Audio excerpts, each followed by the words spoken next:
had an accident that was going to change the course of my life for the coming months. That was me a few weeks ago, but since then, things have changed.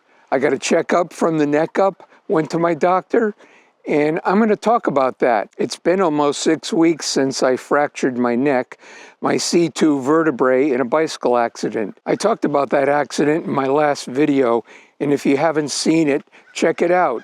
The link is in the description below. So many of you have asked me to do an update on my road to recovery, so here it is. But before that, I'd just like to say that I am truly humbled by the outpouring of comments and well wishes by you, my viewers. And for all those beautiful comments that I've received, that I took the time to answer every one of them, or at least acknowledged the shorter comments. Because not only is it nice of you to have taken the time to comment, but I feel that anyone who's done that deserves a response. So thank you so much. It really means a lot to me. So yesterday, I had my 6-week checkup. So after the x-ray was taken, my doctor told me that my recovery is right on track. And soon with the healing process, I'll be as good as new. So what does that mean? Well, in the beginning, I graduated from this very restrictive collar to this collar that I'm wearing now. And soon I'll be without a collar at all. As the doctor told me yesterday, continue to wear this collar while sleeping or taking long walks or whatever.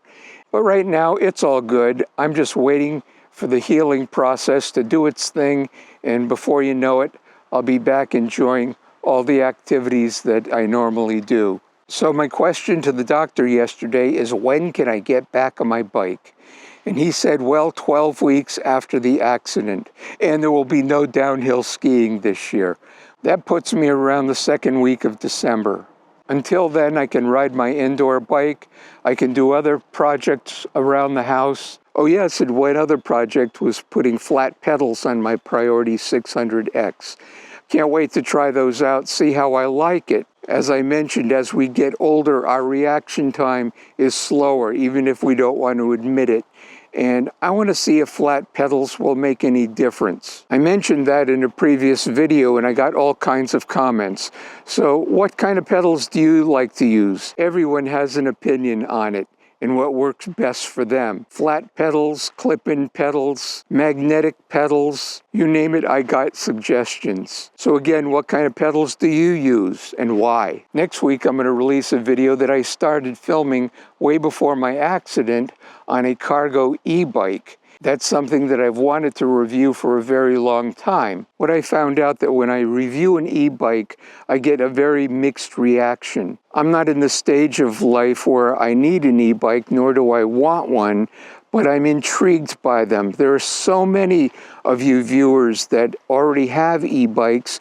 You need them for health reasons or just to get there a little quicker. Or if you live in a very hilly area, instead of throwing your bike on the back of your car, you could ride up those big hills, possibly to get to your bike trails. Others use e-bikes as their only mode of transportation to go shopping. So that video will come out next week. Since my accident, I've had a period of no activity. After spending a little time in the hospital and the diagnosis of my neck fracture, I was really afraid to get on an indoor bike or do anything. And I did a lot of sitting around. So a couple of weeks passed and now I'm able to get on my indoor bike. And what happened? Well, after riding for a half hour and I got off, I could tell that my fitness level has really deteriorated a bit. So how do you get that back? It's by taking small steps, exercising every day, a little bit at a time, and before you know it, you'll be right back to the fitness level that you had before your accident or any lapse in activity. So I'm methodically exercising, and I think the most important thing is consistency. If you do it every day, you'll reach your goal. It's certainly good to get out today and go for a leisurely walk in the woods, and that's what I'm going to do now once I put this camera down. So that's all for today, and I'd just like to thank you once again for all of the comments and all of the well wishes. Stay safe out there. Be consistent in your activities to build up your momentum. And as always, happy pedaling and have a great day.